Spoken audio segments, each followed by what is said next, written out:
Download aplikasi Tarbiyah Sunnah di handphone Anda. Tersedia di Google Play dan App Store. Bismillahirrahmanirrahim.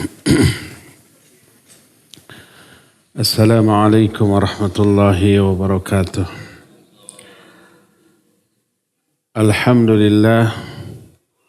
Wassalatu wassalamu ala rasulillah wa ala alihi wa ashabihi wa mawalah. Wa man tabi'ahum bi ihsanin ila yaumil qiyamah wa ba'd.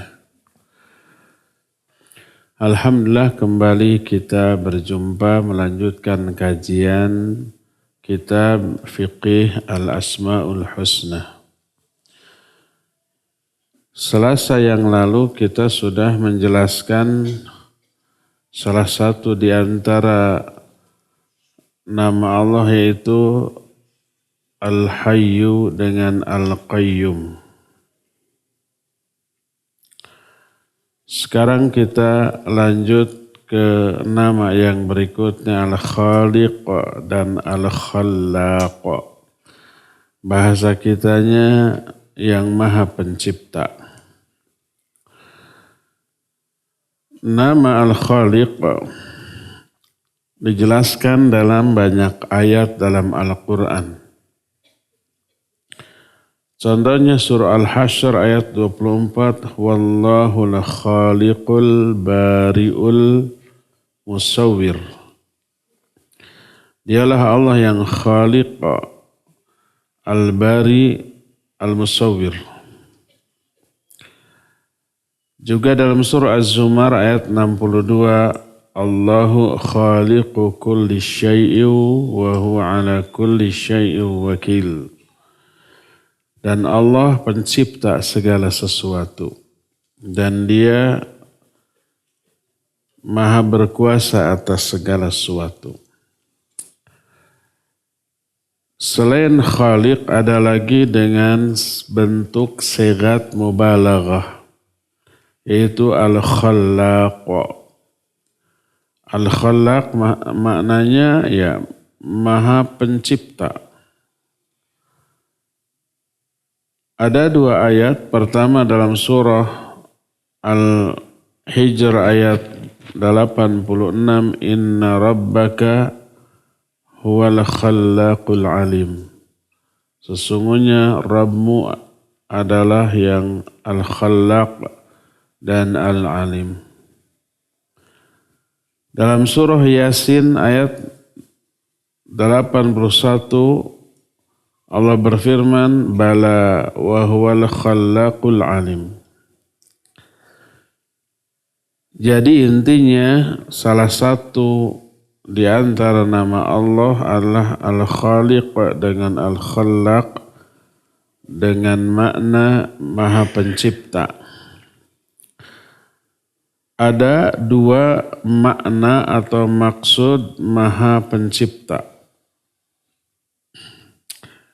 Makna yang pertama adalah ijadus syai' wa ibda'uhu ala ghairi mithalin sabiq. Menciptakan maknanya adalah mengadakan sesuatu serta berkreasi atas sesuatu yang diadakan itu tanpa ada contoh sebelumnya.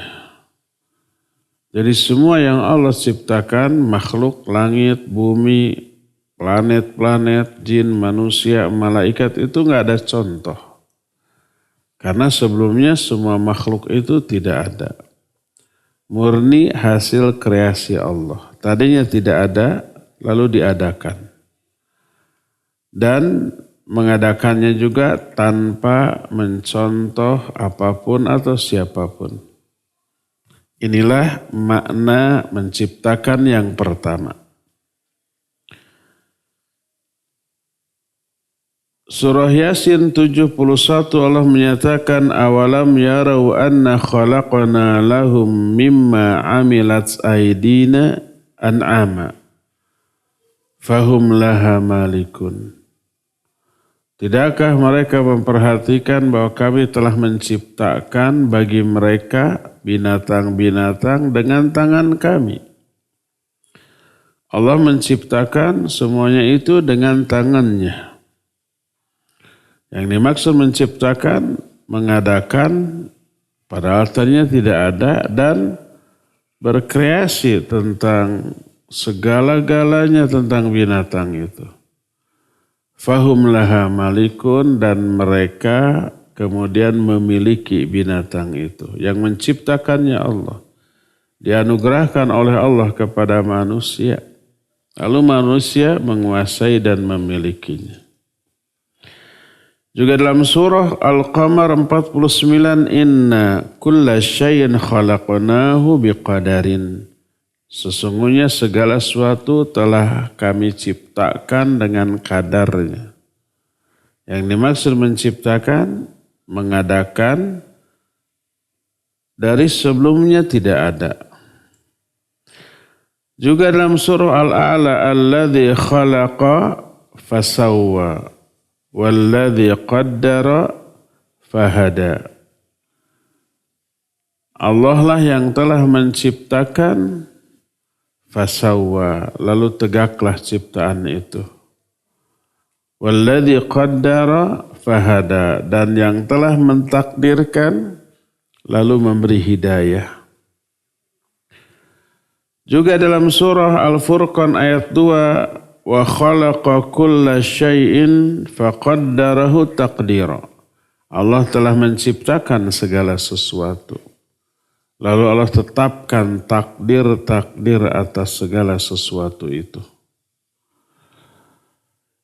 Dalam Al-Anbiya ayat 104, kama bada'na awwala marrah nu'iduhu. Sebagaimana kami memulai awal penciptaan, kami pun akan mengembalikan lagi kelak ciptaan itu seperti semula.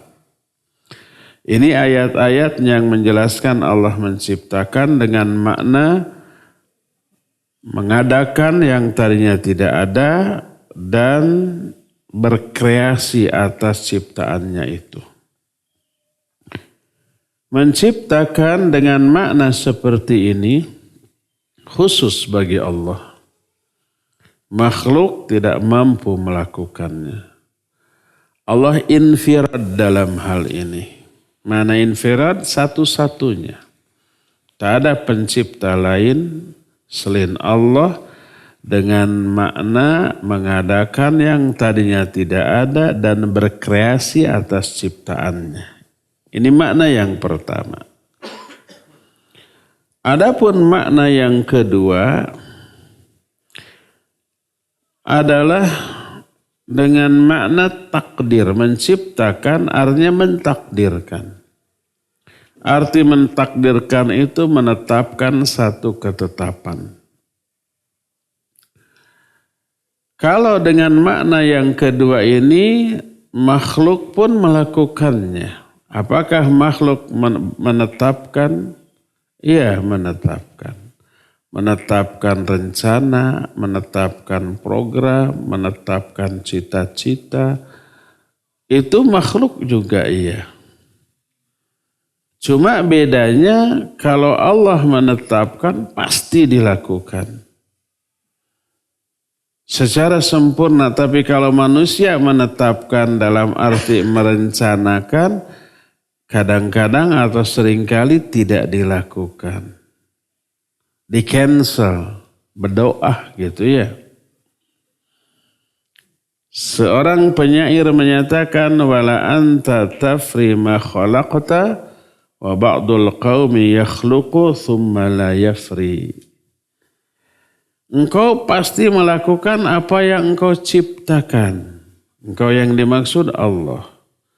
Maksud melakukan apa yang engkau ciptakan adalah apa yang engkau tetapkan. Sedangkan makhluk menciptakan tapi tidak dilaksanakan. Yang dimaksud menciptakan di sini adalah menetapkan rencana. Makanya ketika menjelaskan syair ini, Syekh Abdul Razak menyatakan, ay anta idza qaddarta amran amdaitahu wa ghairuka yaqdiru thumma la yumdi syai'a alladhi qaddara. Engkau ya Allah, apabila engkau menetapkan satu urusan pasti dilakukan. Sedangkan makhluk, pokoknya selain dirimu menetapkan tapi tidak dilakukan apa yang ditetapkan tersebut. Jadi makna menciptakan yang kedua adalah menetapkan. Sebagaimana firman Allah Azza wa Jalla dalam surah Al-Ankabut, wa takhluquna ifka. Kata Allah kepada manusia, takhluquna ifka. Kamu menciptakan kedustaan. Maknanya menetapkan kedustaan. Maka dengan makna seperti ini pencipta bukan hanya Allah. Makhluk juga pencipta. Dengan arti menetapkan. Tapi sebaik-baik pencipta hanyalah Allah. Sebagaimana firman Allah dalam surah Al-Mu'minun 14, fatabarakallahu ahsanul khaliqin. Maka maha barokah Allah sebaik-baik pencipta. Kalau Allah dikatakan sebaik-baik pencipta, ada pencipta lain? Ada, tapi tidak baik. Yang dimaksud mencipta di sini adalah menetapkan. Kalau hubungannya dengan manusia, menciptakan maknanya adalah menetapkan. Kalau dihubungkan dengan Allah, menciptakan maknanya mengadakan sesuatu yang tadinya tidak ada tanpa contoh. Maka kalau dengan makna menciptakan itu mengadakan sesuatu tanpa contoh, itu khusus untuk Allah. Sebagaimana firman Allah dalam surah Fatir ayat 3, hal min khaliqin ghairullah. Adakah pencipta lain selain Allah? Itu maknanya mengadakan sesuatu yang tadinya tidak ada. Itu hanya Allah, enggak ada pencipta lain. Hadza khalqullah fa'aruni madza khalaqal ladzina min dunih balil zalimuna fi dhalalim mubin. Inilah ciptaan Allah. Coba perlihatkan kepadaku apa yang telah diciptakan sesembahan-sesembahan selain Allah. Bahkan orang-orang zalim itu berada dalam kesesatan yang nyata. Ini surah Luqman ayat 11. Di dalam surat ini terkandung tantangan kepada seluruh makhluk. Mana ciptaan selain Allah ada enggak? Yang dimaksud ciptaan itu sesuatu yang tidak ada lalu diadakan. Itu hanya Allah yang mampu. Ayat ini menetapkan kelemahan manusia tak mampu menciptakan apapun. Sekalipun seluruh manusia berkumpul untuk menciptakan makhluk kecil yang hina seperti umpamanya lalat. Akan mampu tuh. Malaikat, jin, manusia, binatang, para profesor coba berkumpul ciptakan seekor lalat saja. Nggak akan bisa. Allah berfirman dalam surah Al-Hajj ayat 73 dan 74. Kata Allah, ya ayuhan nas, duriba mathalun fastami'u lah. Innal ladzina tad'una min dunillah la yakhluqu dzubaba wa la ijtama'u lah. Wa iyaslubhumudz dzubab syai'an la yastanqidhuhu minhu. Dha'ufat talibu wal matlub. Ma qadarullaha haqqa qadrih. Innallaha laqawiyyun aziz. Kata Allah, hai manusia, telah diberikan perumpamaan bagi kalian. Maka dengarkan olehmu. Sesungguhnya berhala-berhala yang kalian sembah selain Allah Mereka ini tidak mampu menciptakan walaupun seekor lalat sekalipun mereka berkumpul untuk itu. Yang dimaksud menciptakan di sini mengadakan sesuatu yang tidak ada. Coba bikin lalat walaupun sudah ada contoh. Bikin seperti itu nggak akan bisa. Dan seandainya lalat tersebut merampas sesuatu dari sesembahan itu nggak bisa menyelamatkan barang yang diambil, dirampas oleh lalat. Yang mereka sembahkan patung, batu, pohon, kayu, atau apa saja. Coba patung, lagi namprak begini. Di telapaknya disimpan roti atau kue atau apa. Dia hanya gitu aja nggak bereaksi. Ngeong. Datang lalat diambil tuh. Si rotinya dibawa kabur. Bisa nggak si patung menyelamatkan miliknya? Enggak. Pas belalat ke tek nutup ininya. Kan enggaknya. Mengedipkan matanya pun nggak bisa. Kata Allah, dhaufal talib wal matlub. Yang beribadah lemah, yang diibadati lemah. Lebih lemah daripada yang beribadah. Orang yang menyembah patung lemah. Patung yang disembahnya lebih lemah lagi. Mereka tidak mengagungkan Allah dengan sebenar-benarnya pengagungan. Padahal Allah maha kuat dan maha aziz.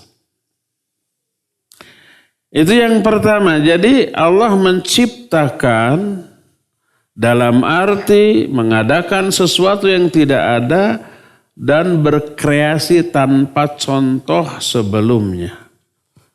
Allah menciptakan langit dan bumi tanpa ada contoh. Allah menciptakan planet, bintang, bulan, matahari nggak ada contoh. Menciptakan malaikat, jin, manusia, hewan nggak ada contoh. Bahkan ciptaan Allah yang nggak ada contoh itu beragam. Entah berapa triliun jenis makhluk. Binatang aja kita nggak bisa sebut semuanya. Satu binatang dengan binatang lain berbeda, ya nggak?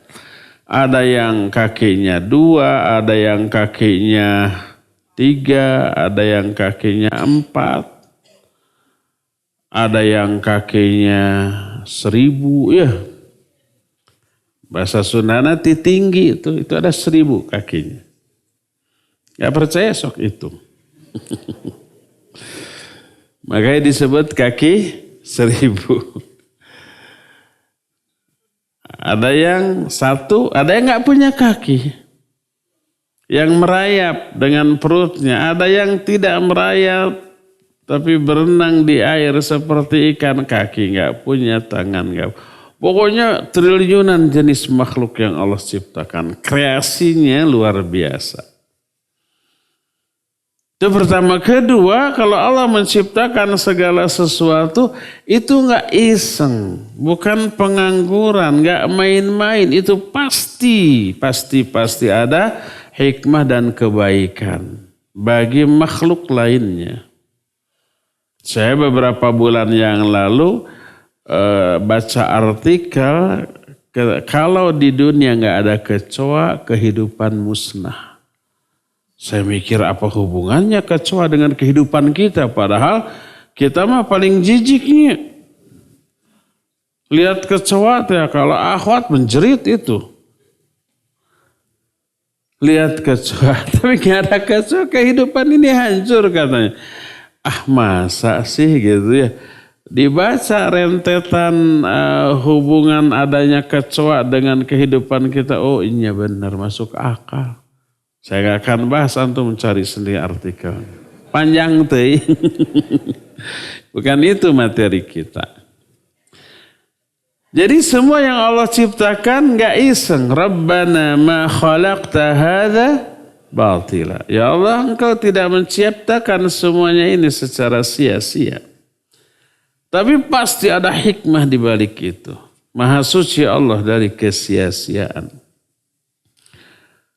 Sebagaimana firman Allah dalam beberapa ayat, di antaranya Al-Anbiya ayat 16 dan sampai 18. Wa ma khalaqnas samaa wal arda wa ma bainahuma la'ibin. Lau aradna an nattakhidha lahwan lattakhadnahu min ladunna in kunna fa'ilin. Bal naqdhifu bil haqqi 'alal batil fayadmaghuhu fa idza huwa zahiq wa lakumul wailu mimma tasifun. Kata Allah, tidaklah kami menciptakan langit dan bumi beserta apa yang ada di antara keduanya ini secara iseng, main-main. Enggak. Tapi ada apa? Ada hikmah di balik itu. Al-Mu'minun 115 sampai 116 menyatakan, afahasibtum annama khalaqnakum abatha wa annakum ilaina la turja'un. Fata'alallahul malikul haqq la ilaha illa huwa rabbul arsyil karim. Apakah kalian menyangka bahwa kami menciptakan kalian ini secara iseng, main-main, dan kalian tidak akan dikembalikan kepada kami?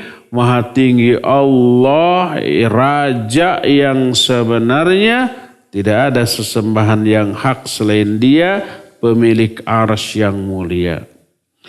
Jadi semua yang Allah ciptakan ini tidak Dia ciptakan secara main-main, iseng, kebetulan, enggak sengaja, enggak. Termasuk kejadian-kejadiannya. Tapi ada tapinya tuh. Karena semua yang terjadi ini pasti kehendak Allah dengan hikmah tertentu. Nggak boleh kita mengait-ngaitkan satu kejadian dengan kejadian lain. Dengan alasan ini kan nggak kebetulan, tapi Allah yang menetapkan.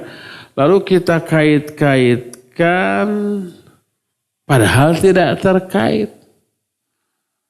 Cocokologi, dicocok-cocokkan. Nggak boleh. Salah satu dalil yang melarang kita mencocok-cocokkan satu kejadian dengan kejadian lain seolah-olah berkaitan adalah ketika putra Nabi alaihi salatu wassalam yang masih balita, masih bayi. Siapa namanya? Meninggal. Ibrahim. Ketika meninggal, bersamaan dengan itu di hari itu terjadi apa? Gerhana. Meninggalnya Ibrahim itu kebetulan apa takdir? Takdir. Kejadian gerhana kebetulan apa takdir? Takdir Allah. Ini bukanlah kebetulan. Ya, dua ini bakal kebetulan takdir Allah. Tapi nggak boleh kita cocok-cocokkan. Oh, terjadinya gerhana itu karena kematian Ibrahim. Dan itu anggapan orang saat itu ya. Saking hebatnya pengaruh Nabi di alam ini, ketika Nabi sedih, alam pun ikut bersedih. Dengan terjadinya gerhana, gelap. Di siang bolong seperti ini tiba-tiba gelap karena terjadi gerhana matahari total. Gelap saat itu. Semua orang menyangka. Alam pun ikut bersedih. Dikaitkan kejadian itu dengan kematian Ibrahim alaihissalatu wassalam. Dibantah oleh Nabi SAW. Betul, itu kehendak Allah, ini juga kehendak Allah. Itu bukan kebetulan, ini juga bukan kebetulan. Tapi nggak boleh diterapkan ilmu cocokologi tadi. Nggak ada hubungan antara gerhana dengan kematian Ibrahim, ya nggak? Dibantah oleh Nabi SAW. Sesungguhnya gerhana bulan atau matahari itu salah satu di antara kebesaran Allah. Tidak terjadi karena kematian seseorang atau kelahiran seseorang. Kan gitu ya? Apabila kalian melihat hal itu, maka bertakbirlah sholat. Dibantah oleh Nabi SAW. Maka betapa banyaknya orang mencoba-coba mencocok-cocokkan syariat dengan di luar syariat. Umpamanya, kenapa Nabi SAW mensunahkan tasbih, tahmid, takbir 33 dan menghitung dengan ini. Lalu dicari argumentasi medis. Oh, cocok. Lalu mereka mengatakan tidak ada yang kebetulan di alam jagat raya ini. Kenapa ini 33 dan pakai jari ini 33? Nggak ada yang kebetulan, itu pasti ada kaitan. Nah, ini memaksakan diri mengait-ngaitkan sesuatu yang sebenarnya tidak terkait. Taubahnya seperti gerhana dengan kematian Ibrahim bersamaan. Dan dua-duanya bukan kebetulan, dua-duanya ketetapan Allah. Tapi ada kaitannya enggak? Enggak ada. Enggak boleh dikait-kaitkan seperti itu. Ya. Walhasil pertama, sifat menciptakan Allah. Pertama, Allah menciptakan dengan mana? Mengadakan sesuatu yang tadinya tidak ada. Berkreasi atas hal itu. Yang kedua, semua yang Allah ciptakan tidak ada yang sia-sia. Ini dua hal. Dan dua hal ini tidak terjadi pada makhluk. Makhluk tidak mampu mengadakan apa yang tadinya tidak ada. Tidak bisa berkreasi dari sebelumnya tidak ada contoh. Semua kreasi manusia itu ada contoh. Mereka bikin pesawat mencontoh burung. Mereka membuat kendaraan mencontoh binatang. Bahkan mereka berkreasi di dunia bela diri menciptakan jurus-jurus binatang. Ada jurus harimau, jurus ular, jurus anjing, ada menggigit. Dan seterusnya. Jadi ada contoh, kalau Allah Azza wa Jalla nggak ada contoh. Kedua, manusia sering berkreasi secara iseng. Ketiga, manusia sering berkreasi dan gagal. Kalau Allah Azza wa Jalla tidak. Ya. Allah berfirman dalam surah At-Talaq ayat 12. Ini dalil bahwa Allah menciptakan dalam arti mengadakan sesuatu yang tidak ada. Allahul ladzi khalaqa sab'a samawati wa minal ardi mithlahun yatanazzalul amru bainahun lita'lamu annallaha ala kulli syai'in qadir wa annallaha qad ahata bikulli syai'in ilma. Allah lah yang telah menciptakan 7 lapis langit dan juga 7 lapis bumi juga seperti itu. Lalu turunlah perintah Allah di antara langit dan bumi ini. Agar kalian mengetahui bahwa Allah Azza wa Jalla atas segala sesuatu maha kuasa dan ilmu Allah meliputi segala sesuatu. Allah pun berfirman, "Wa ma khalaqtul jinna wal insa illa liya'budun." Tidaklah kami menciptakan jin dan manusia kecuali untuk beribadah. Jadi diciptakan jin dan manusia tidak sekedar iseng, pengangguran. Kalau kita kan daripada nganggurnya kita bikin apa gitu. Setelah bikin culjen. Culjen itu diantep karep begitu saja. Dibiarkan. Allah enggak pengangguran, nganggur ciptaan apalagi, jin aja dan manusia, setelah itu dibiarkan. Enggak. Tidaklah aku ciptakan jin dan manusia kecuali untuk beribadah kepadaku. Banyak manusia yang sesat dalam bab ini. Mereka mengetahui bahwa Allah menciptakan mereka.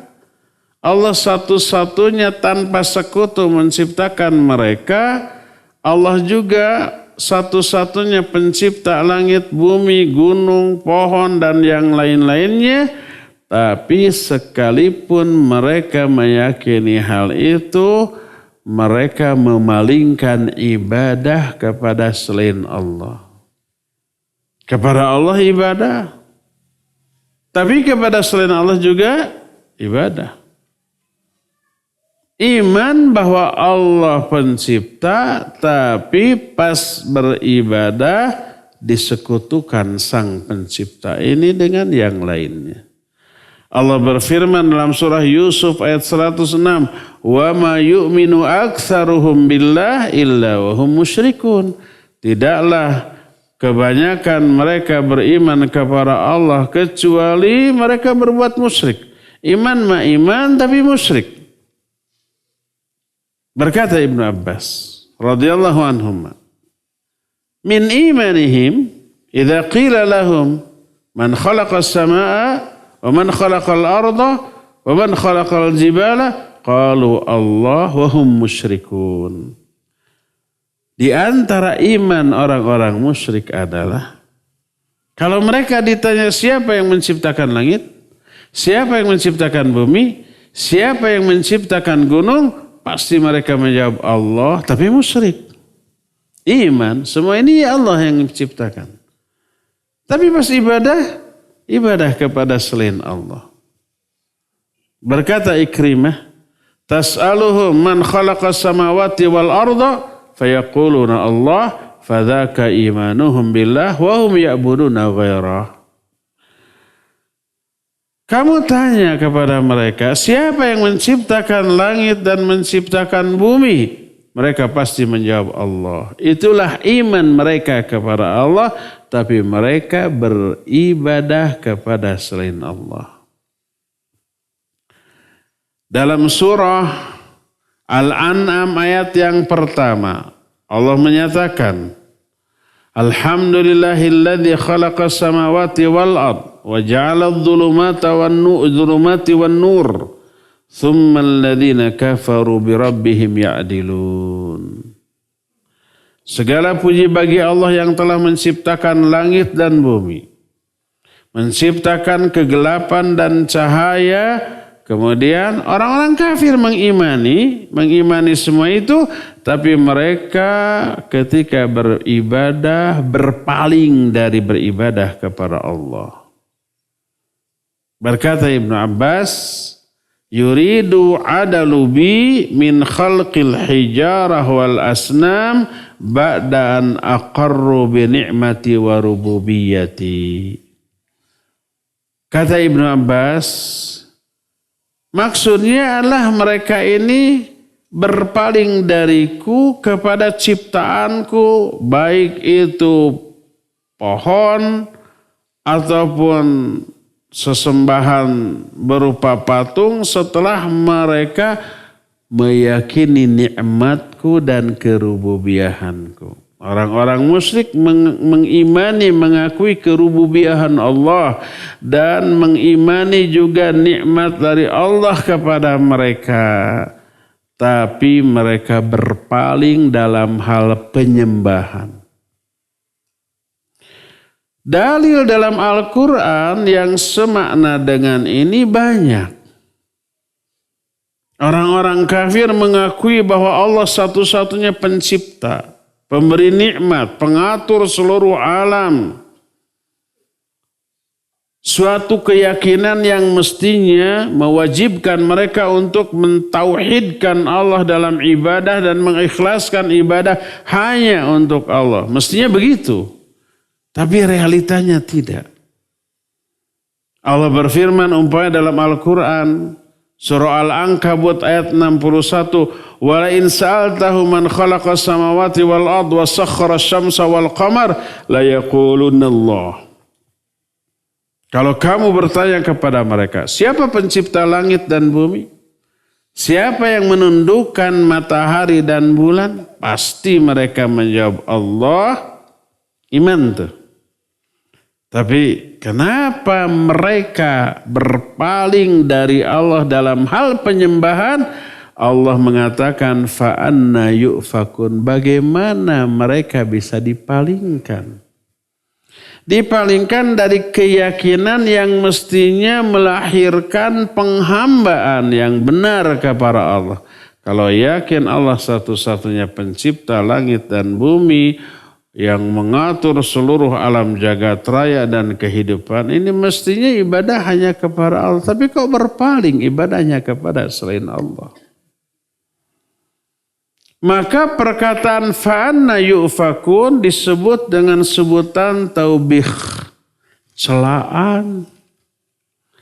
Udah tahu Allah yang menciptakan kamu, kok kamu beribadah kepada selain Allah? Itu tak. Dalam Luqman ayat 25 Allah menyatakan wala in sa'altahu man khalaqas samawati wal ard la yaquluna Allah qulil hamdulillah bal aktsaruhum la ya'lamun. Kalau kamu bertanya kepada mereka, siapa yang menciptakan langit dan bumi? Mereka menjawab Allah.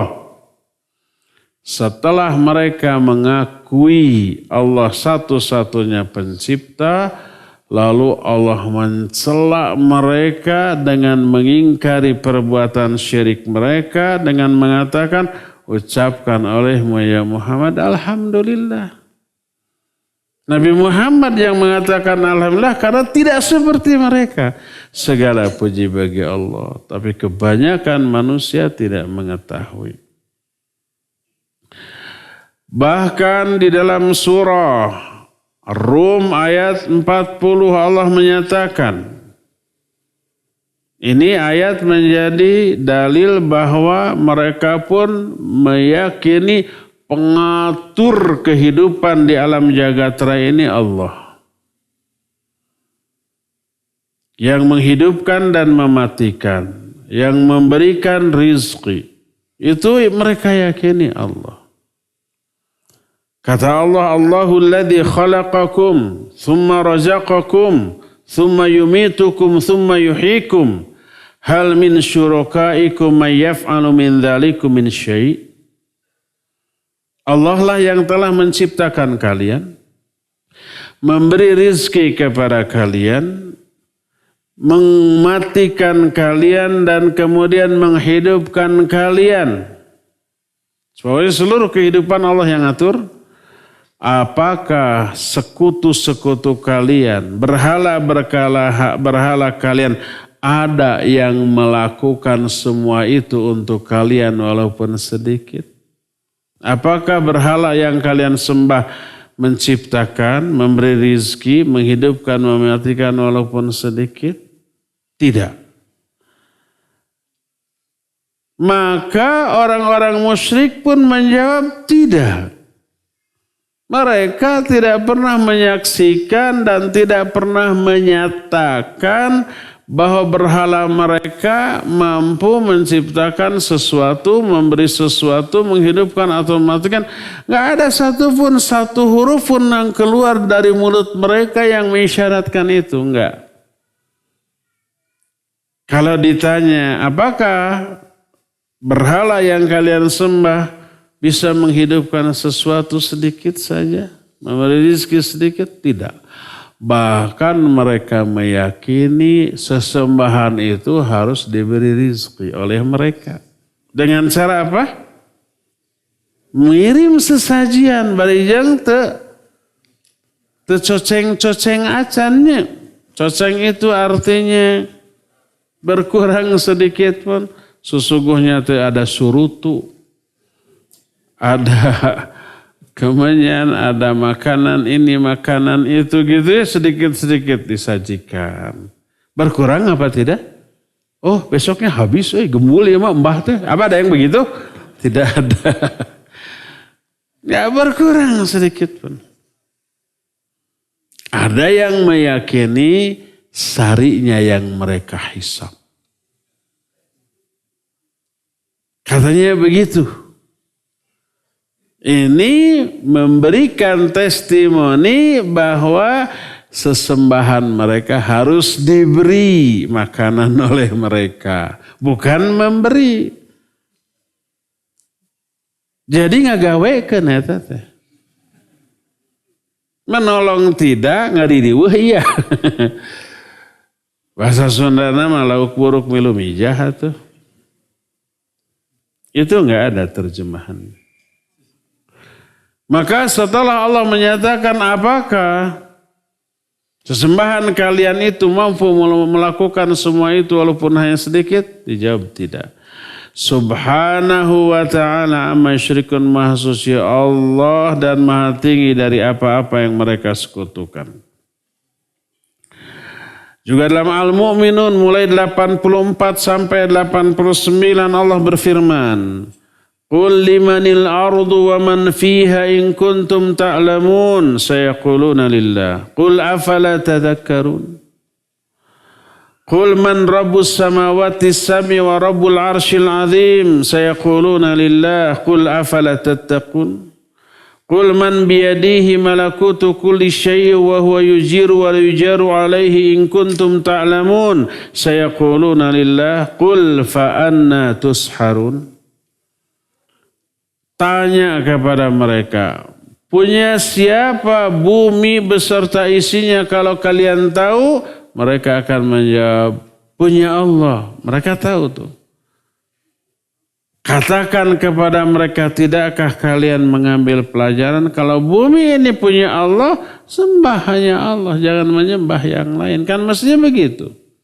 Tanya lagi, siapa penguasa langit yang 7 beserta penguasa arsy yang agung? Mereka menjawab Allah. Kalau begitu kenapa kamu enggak bertakwa kepada Allah?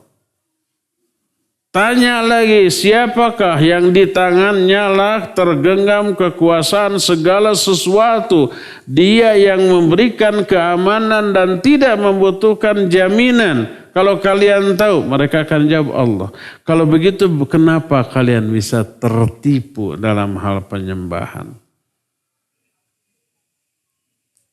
Dari sinilah kita mengetahui bahwa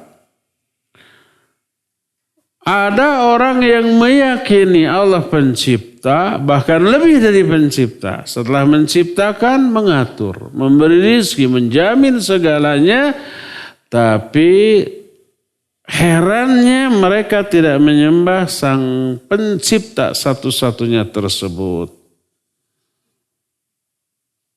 Bagaimana akal orang-orang musyrik bisa dipalingkan menyembah sesuatu yang tidak menciptakan, bahkan mereka diciptakan, tidak bisa memberi manfaat atau madarat kepada dirinya sekalipun, apalagi kepada orang lain.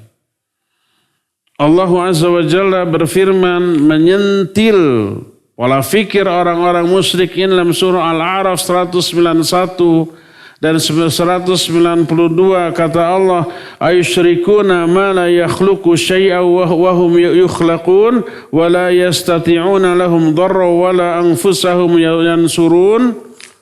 Kata Allah Azza wa Jalla, apakah mereka mau menyekutukan Allah dengan sesuatu yang tidak bisa menciptakan apapun, bahkan mereka lah yang diciptakan, dan mereka tidak bisa memberikan pertolongan termasuk ke diri sendiri sekalipun, apalagi kepada orang lain. Ketika berhalanya itu dihancurkan, ketika berhalanya dijitak, digetok, dikrikitik, bisa nggak mereka membela diri? Tidak. Apakah setelah itu yang ngejitaknya, yang ngegetoknya tiba-tiba panas dingin, sakit keras, kemudian mati mengerikan? Tidak. Tidak ada yang seperti itu. Khalid bin Al-Walid radhiyallahu an oleh Rasul sallallahu alaihi wasallam disuruh, kamu datang ke Manat di sana. Manat itu suatu pohon yang dibangun bangunan di sana, kemudian dikultuskan, disembah-sembah, dan pohon itu bisa bicara. Maka itu yang disembah. Kata Nabi SAW, hancurkan, dihancurkan. Ditebang pohonnya, tebang pohonnya. Lapor, beres. Kata Nabi SAW, kamu lihat sesuatu? Enggak. Kalau gitu kamu belum berbuat apa-apa. Balik lagi. Balik lagi, ternyata dari pohon itu loncat sesosok makhluk, wanita hitam. Dikejar oleh Khalid bin Walid, lalu ditebas, mati. Dilaporkan. Nah, lalu barulah kamu telah membunuh. Ternyata itu jinnya. Jin yang berbicara di balik pohon itu dan orang-orang menyangka pohon itulah yang berbicara, maka disembah-sembah. Bayangkan, apakah setelah itu Khalid bin Walid sakit meriang? Enggak. Kena COVID? Tidak juga. Ya ada madarat yang dialami. Berdasarkan hal itu mereka tidak bisa memberikan manfaat atau madarat kepada diri sendiri sekalipun, apalagi kepada orang lain. Maka wa kaifa sawwau turabi rabbil arbab wa kaifa sawwaul abid bimalikil riqab wa kaifa sawwau ibadan amsalahum birabbil azim wal khaliqil jalil. Bagaimana orang-orang musyrik akan menyamakan sesuatu yang terbuat dari tanah dengan sang pencipta tanah. Patung itu terbuat dari tanah, dari batu. Disamakan dengan Allah pencipta batu itu. Bagaimana mereka mau menyamakan abid, batu, berhala itu hamba, dengan sang pemilik seluruh alam ini, maka Allah berfirman dalam Al-A'raf 194-nya, innal ladzina tad'una min dunillah ibadun amsalukum fad'uuhum falyastajibu lakum in kuntum shadiqin. Sesungguhnya berhala-berhala yang kalian sembah selain Allah adalah hamba-hamba semisal kalian. Kita sudah bahas batu, pohon, kayu semuanya bertasbih kepada Allah. Semua beribadah kepada Allah dengan caranya masing-masing yang kita tidak tahu. Kata Allah, wala tafqahuna tasbihahum. Kalian tidak faham tasbih mereka. Mereka bertasbih beribadah kepada Allah, tapi mereka disembah oleh manusia yang membuatnya. Maka sungguhnya berhala-berhala yang kalian sembah selain Allah, mereka adalah hamba seperti kalian. Silakan kalian seru dan hendaklah mereka disuruh menjawab memenuhi seruan kalian kalau kalian benar. Maha suci Allah dari apa-apa yang mereka sekutukan. Jadi makna khaliq dan khallaq, kalau maknanya mengadakan sesuatu yang tadinya tidak ada dan berkreasi atas hal itu hanya Allah. Tapi kalau makna khalaq atau menciptakan itu adalah menetapkan, maka ya makhluk juga menetapkan. Tapi sebaik-baik yang menetapkan hanyalah Allah, sebagaimana firman Allah, fatabarakallahu ahsanul khaliqin. Maha barakah Allah, sebaik-baik pencipta. Pencipta yang dimaksud di sini adalah yang menetapkan. Seluruh ketetapan Allah baik, dan apabila Allah menetapkan pasti dilaksanakan secara sempurna dan penuh perhitungan. Adapun kalau yang menetapkannya itu makhluk, kadang dilaksanakan, kadang tidak, dan ketika dilaksanakan pun pelaksanaannya jauh dari sempurna. Inilah penjelasan tentang Khaliq dan Al-Khallaq ya. Cukup ya sampai di sini saja, dan kita masih punya sisa waktu untuk bertanya jawab. Wa sallallahu ala nabiyina Muhammadin wa ala alihi wa ashabihi wasallam.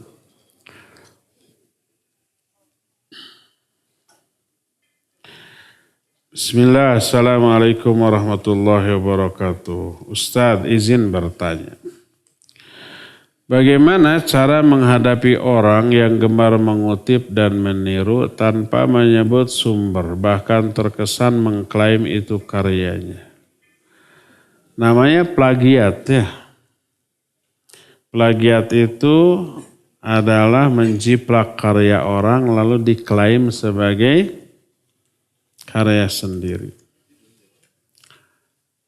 Itu salah apa benar? Ada dua. Pertama, kadang kesannya plagiat. Tapi ternyata tidak.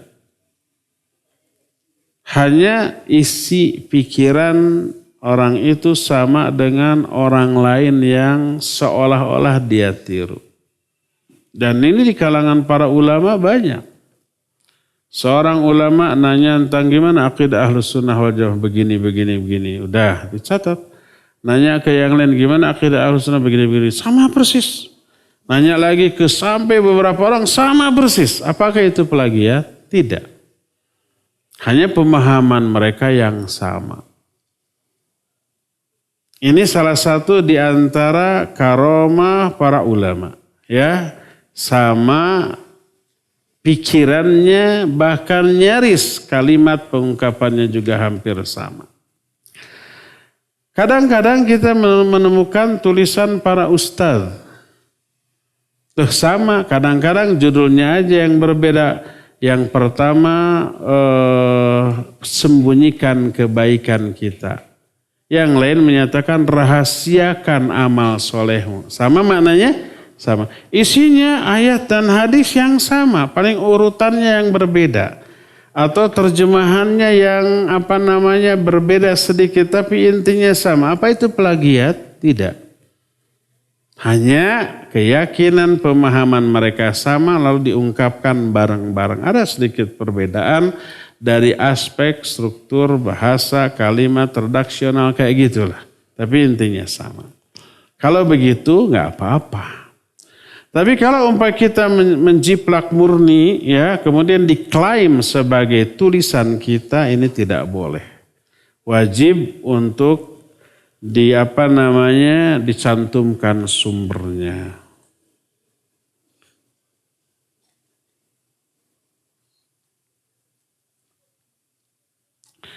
Ustaz, bagaimana hukumnya suami body shaming? Artinya ngeledek bentuk fisiknya ya. Dasar si endut, si gemrot, dasar si kurus kering gitu ya.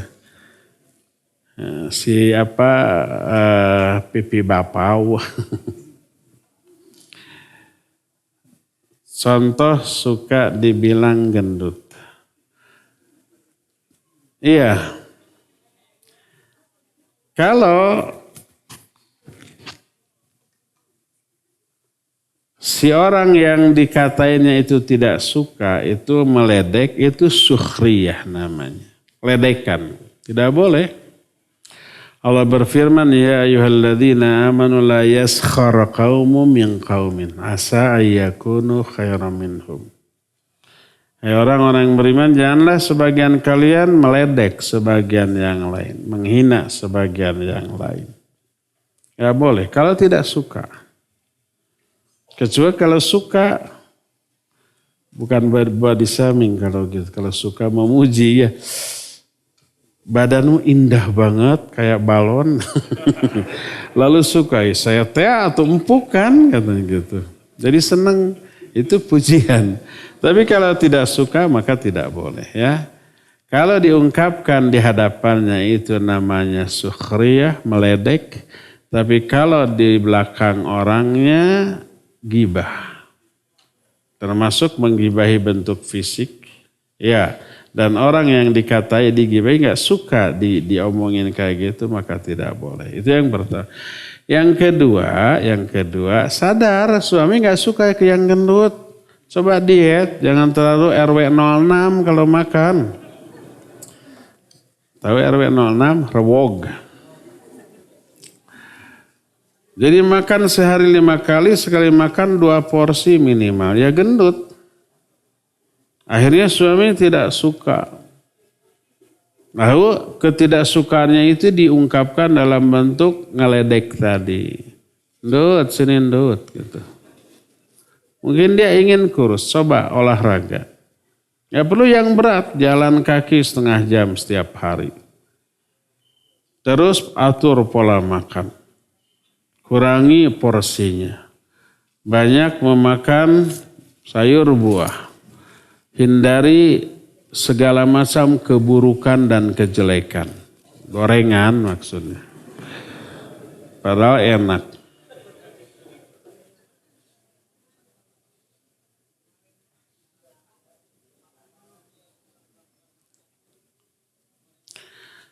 saya memiliki anak berkebutuhan khusus, yaitu Down syndrome. Mohon nasihatnya untuk saya dan suami. Ujian yang Allah berikan kepada setiap orang beda-beda. Ada yang menyenangkan, ada yang tidak menyenangkan. Yang menyenangkan anaknya itu cerdas, kasep, ganteng. Ujian enggak? Ujian. Ada juga yang berupa hal yang tidak menyenangkan. Buruk bentuk fisiknya, goreng patut gitu. Warna kulitnya umpamanya hitam, atau termasuk yang berkebutuhan khusus, autis atau sindrom apapun. Itu juga ujian. Apa yang harus dilakukan? Pertama, sabar. Jangan mengeluh. Itu pemberian Allah. Bukan hasil ikhtiar kita, bukan kesalahan kita. Kedua, itu amanah. Jaga, urus, tanggung jawab. Tunaikan hak-haknya, berikan perhatian lebih daripada yang normal. Jangan mengeluh dengan itu. Jangan apalagi menyalahkan Allah. Kenapa ya Allah? Saya rajin ibadah, tapi dikasih anak yang kayak begini. Yang lain yang gak ibadah sehat-sehat tuh. Normal-normal. Jangan. Ada kesan menyalahkan Allah Azza wa Jalla. Ada kesan Allah menzalimi. Allah itu laisa bidzalamil abid. Allah enggak pernah zalim kepada hamba-hambanya. Tidaklah kita diberikan ujian berlebih dibanding orang lain kecuali Allah memandang kita layak, pantas dan mampu mengatasinya. La yukallifullahu nafsan illa wus'aha. Ketiga, yakini di dalam menunaikan tanggung jawab mengurus secara spesial anak yang berkebutuhan khusus, pahalanya jauh lebih besar dan ampunan yang Allah turunkan itu setiap saat. Kenapa? Karena melahirkan penderitaan. Setiap kita lihat anak itu kita bersedih, menangis. Penderitaan enggak? Penderitaan. Gugur dosa tuh. Semua penderitaan yang Allah berikan kepada hamba menggugurkan dosa. Kesabaran di atas hal itu melahirkan pahala yang tidak dihitung. Saking banyaknya, innama yuwafa sabiruna ajrahum bighairi hisab. Innama yuwafa sabiruna ajrahum bighairi hisab. Allah hanya memberikan pahala kepada orang sabar tanpa dihitung-hitung. Digelontorkan dengan jumlah yang sangat banyak. Wa basyiris sabirin alladzina idza asabathum musibah qalu inna lillahi wa inna ilaihi raji'un ulaika alaihim salawatu min rabbihim wa rahmah wa ulaika humul muhtadun. Orang yang sabar itu dapat salawat dari Allah, dapat rahmat, dapat juga hidayah, petunjuk. Banyak kesabaran melahirkan banyak keuntungan yang tidak Allah berikan kepada orang yang tidak diuji.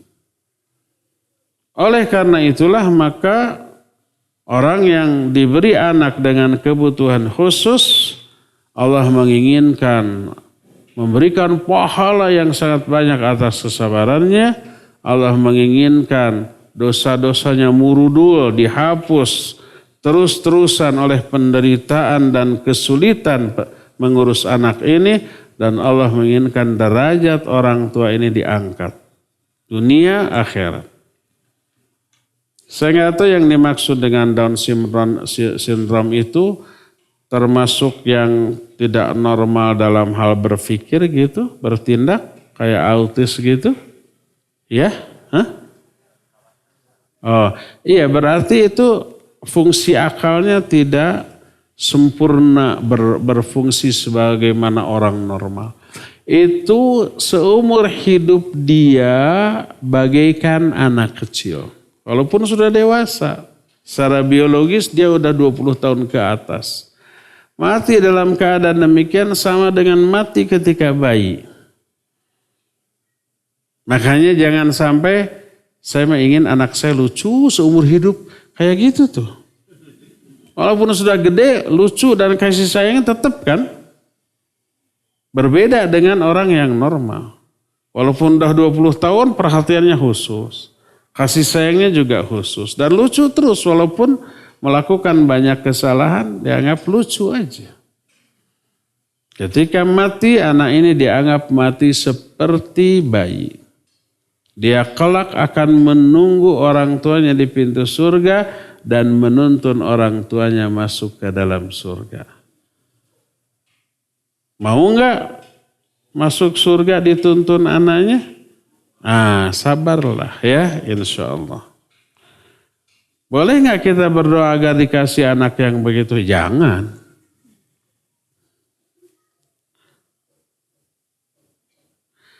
Apabila orang muslim ikutan merayakan Imlek, apakah itu melenceng dari akidah? Ya iyalah. Ikut senang dengan perayaan agama lain. Nggak boleh.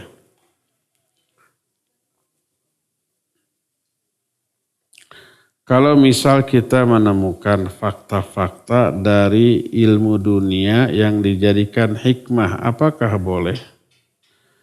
Misal saat mengajarkan anak tentang kenapa babi haram dimakan. Saya bercerita tentang babi kotor mengandung cacing pita dan sebagainya. Bolehkah begitu mengaitkan sains dalam ciptaan Allah? Karena tadi nggak boleh cocokologi antar ketetapan ciptaan Allah. Ada yang disebut dengan al-i'jazul ilmi. Al-i'jazul ilmi adalah hasil penemuan, eksperimen, penelitian, ilmu pengetahuan para ahli sains teknologi yang isinya sesuai dengan Quran dan Sunnah. Itu yang disebut dengan al-i'jazul ilmi. Sekarang ada ilmu genetika. Jadi gen seseorang bisa menurun bukan hanya ke anak, ke cucu, malah ke cicit dan seterusnya. Kadang ke anak, ke cucu tidak nurun, ke cicitnya nurun gitu kan. Ternyata ilmu itu ya diakui. Ternyata ada hadis tentang hal itu.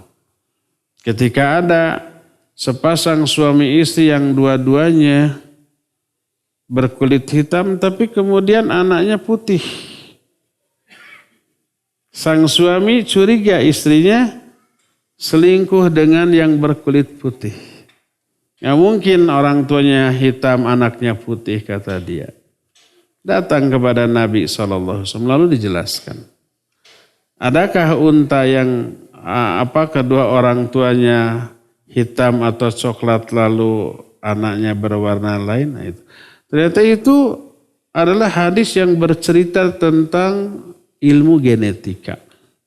Lalu orang-orang menjadikan ilmu genetika sebagai legitimasi dari kebenaran hadis. Itu yang disebut dengan al-i'jazul ilmi. Bagaimana tanggapan para ulama tentang al-i'jazul ilmi? Boleh dijadikan sebagai hal yang menguatkan bukan dalil pokok. Gak boleh dijadikan sebagai dalil pokok. Karena hasil penelitian, hasil eksperimen, hasil penemuan boleh jadi dianggap benar di zaman itu, tapi beberapa puluh tahun kemudian dianggap salah. Ada teori baru yang menyatakan enggak seperti itu gitu ya. Ingat enggak kita waktu SD yang sezaman dengan saya ya. Kenapa cecak bisa nempel di dinding? Kita dulu dapat keterangan dari guru, cecak punya zat perekat di telapak kakinya. Itu kan? Masih ingat nggak? Yang nggak ingat berarti nggak sezaman dengan saya. Ternyata diselidiki, lamun punya zat perekat mana oleh kita disentuh napal merenya kakinya. Ternyata tidak cepel kayak oleh, itu pertama. Kedua, kalau memang ada zat perekat atau nempel terus, meren, hese ngalengkahnya. Ternyata bukan itu berubah. Dulu dianggap benar, sekarang dianggap salah. Sekarang dianggap salah, nanti mungkin dianggap benar. Relatif kebenaran hasil penemuan manusia. Jadi kalau umpamanya ini dijadikan sebagai dalil pokok, nih, ternyata terbukti keliru, bisa-bisa ketetapan ayat dan hadis juga dianggap salah. Seperti contoh, ketika ada orang bisa ke bulan. Orang nyibuk cari ayat pembenar, ketemu tuh. Surah Ar-Rahman 33, ya ma'syaral jinni wal ins, in istata'tum an tanfudhu min aqtari samawati wal ard, fangfudhu, la tangfuduna illa bisultan. Hai jin dan manusia, kalau kamu mampu menembus langit dan bumi, silakan tembus. Kalian tidak bisa menembusnya kecuali dengan sultan. Lalu sultan ini diartikan teknologi yang melahirkan Apollo 11 yang bisa ke bulan. Oh, ternyata manusia ke bulan itu ada ayatnya. Saat itu diyakini benar.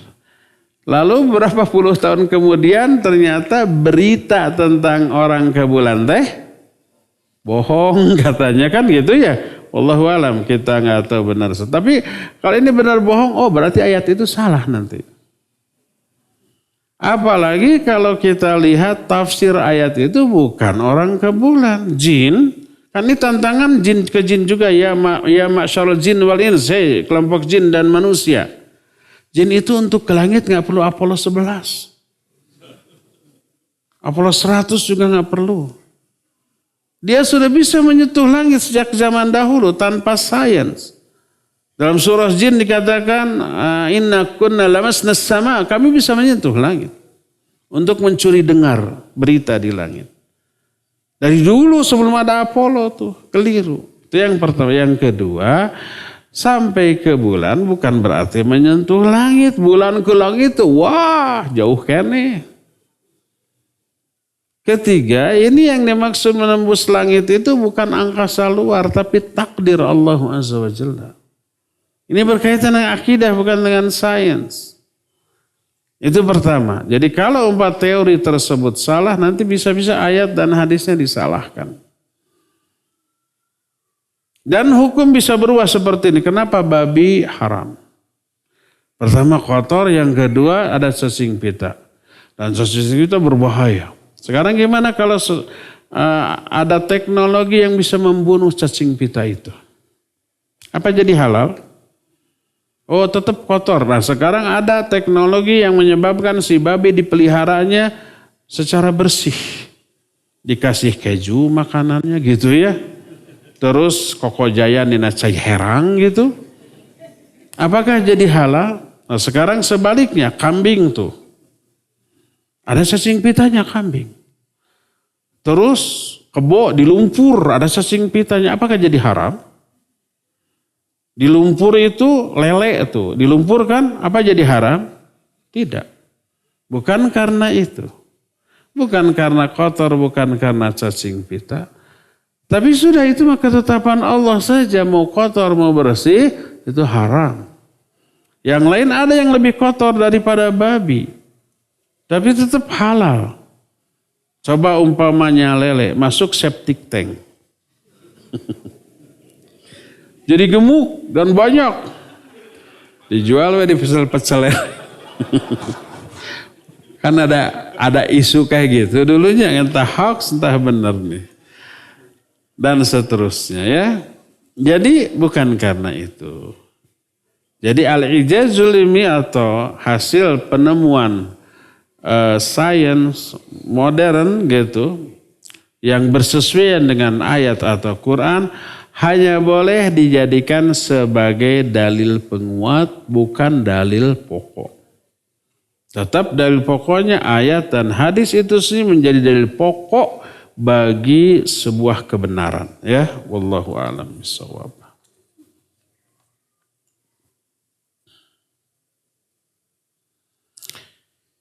ibu saya menikah lagi setelah cerai dengan bapak saya. Baguslah.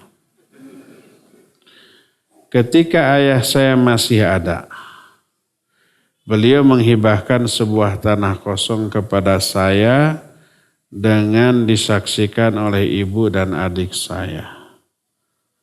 Tanah tersebut sudah saya bangun rumah dari hasil pesangon saya resign dari Bank Uluh. Sekarang rumah tersebut diambil oleh ibu dan suaminya dengan janji dibeli.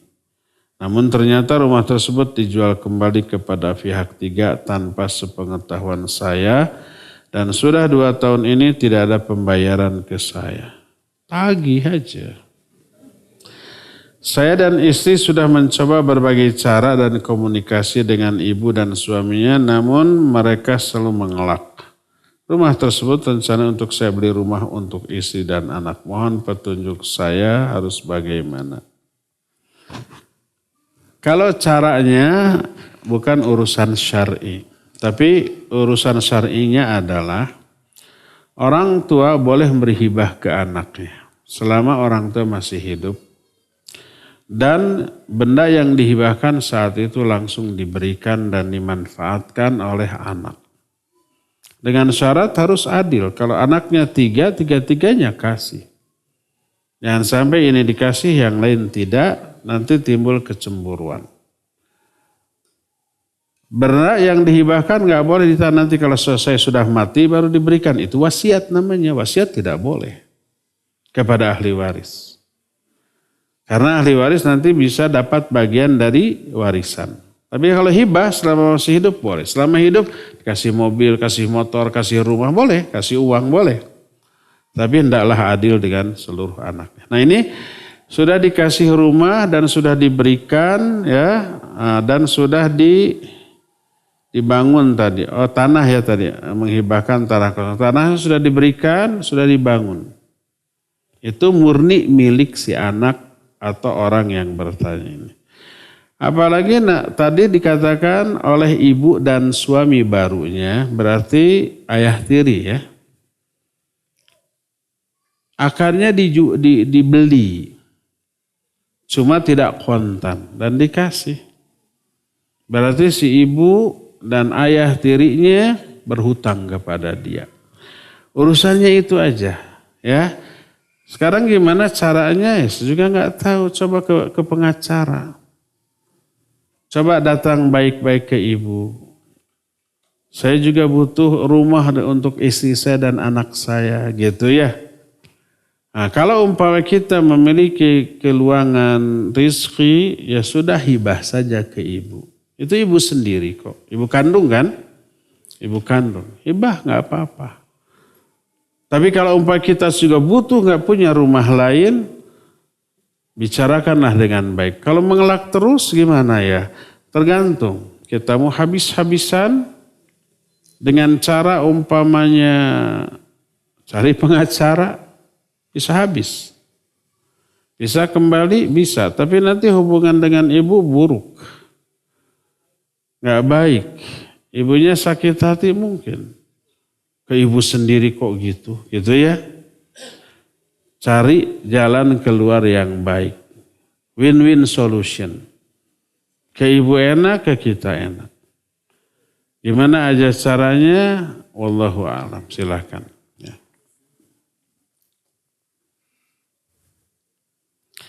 Bolehkah membuat wasiat jika meninggal dunia minta diurus secara sunnah mengingat lingkungan keluarga belum mengenal sunnah?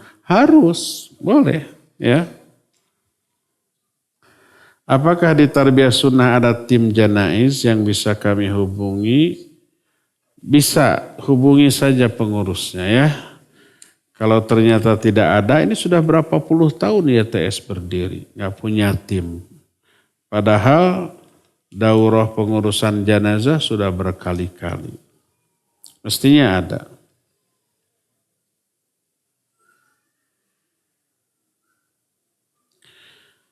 Izin bertanya, nama anak saya terdapat kata Albar dan mengambil dari Asmaul Husna Albar. Setelah mengetahui ilmunya, ternyata menamai anak dengan sifat Allah tidak dibolehkan karena sifat yang hanya Allah miliki. Ini mungkin mama ya, sambil ngobrol, kayak sekarang. Betulkah semua nama dan sifat Allah nggak boleh diberikan kepada makhluk, kepada orang? Tidak betul. Ada yang boleh, ada. Karena Allah juga mensifati makhluk dengan beberapa yang sama dengan secara lafaz. Seperti Al-Aziz, Rauf, Rahim. Qad ja'akum rasulun min anfusikum azizun alaihi ma anittum harisun alaikum bil mu'minina raufur rahim. Telah datang Rasul kepada kalian dari bangsa kalian. Rasul ini aziz. Azizun alaihi ma'anitum. Rasul ini harisun alaikum. Terus bil mu'minina raufur rahim. Rauf, rahim, aziz itu nama-nama Allah dan sifat Allah. Tapi Allah berikan kepada makhluk. Boleh? Boleh. Malik itu nama dan sifat Allah. Ada ulama namanya Malik, para sahabat namanya Malik, ada Imam Malik, Malik bin Dinar dan seterusnya. Ada berapa nama yang Allah boleh, yang Allah berikan atau Allah nisbatkan kepada makhluk? Iya. Ada berapa nama juga yang tidak boleh dinisbatkan kepada makhluk. Ya.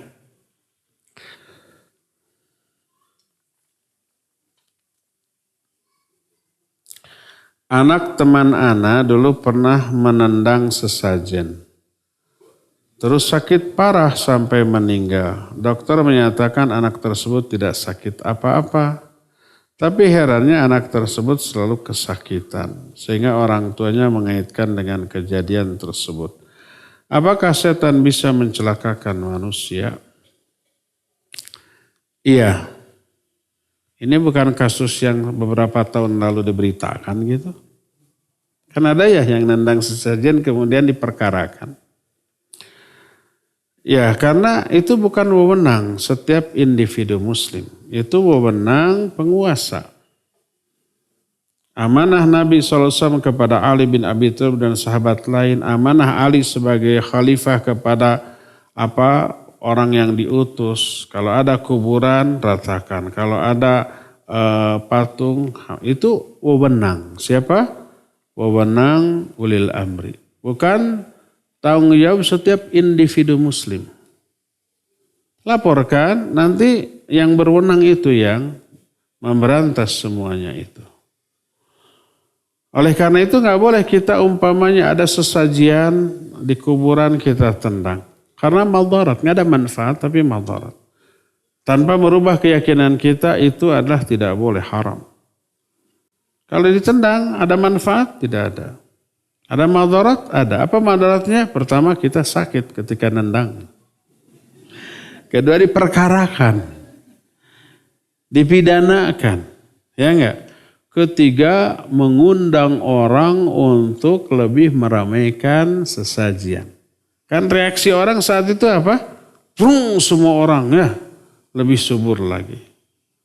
Akibatnya maksud utama memberantas sesajian jadi terbalik.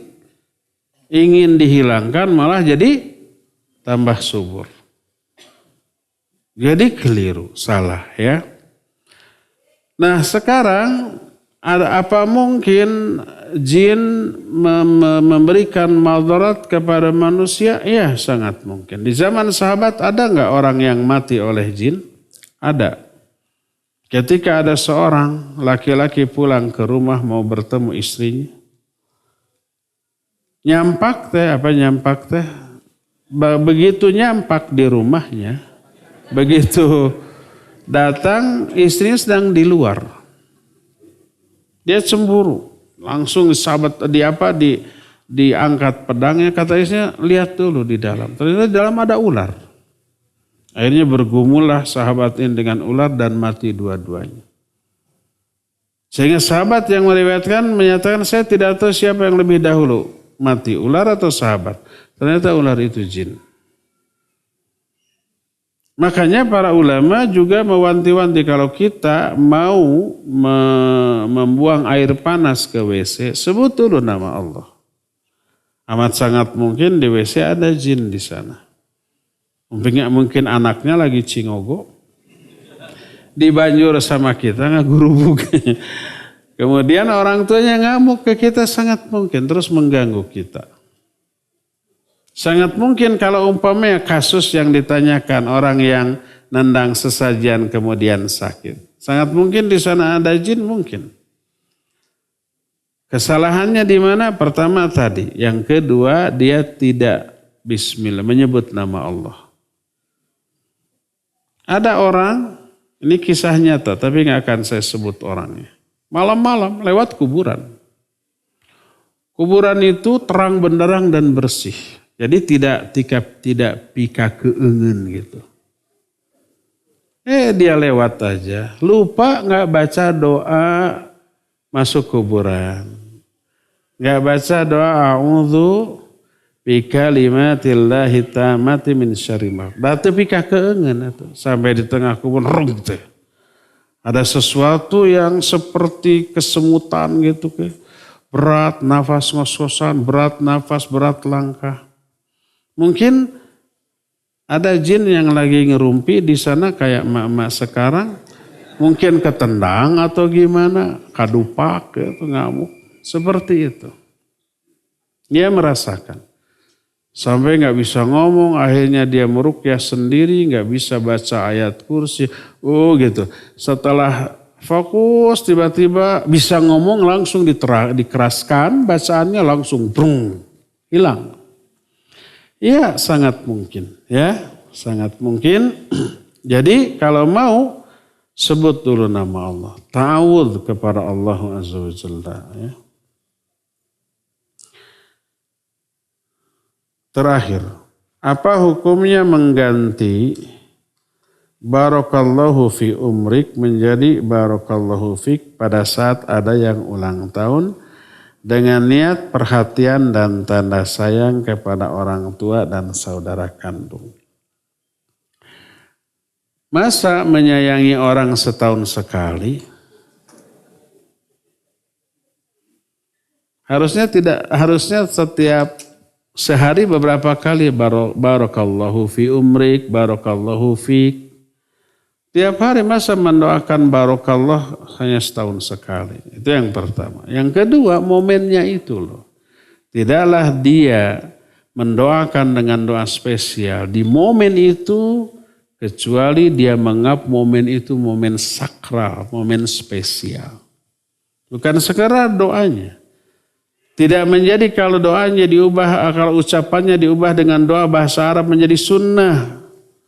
Tadinya umpamanya selamat ulang tahun, happy birthday, kemudian wish you all the best,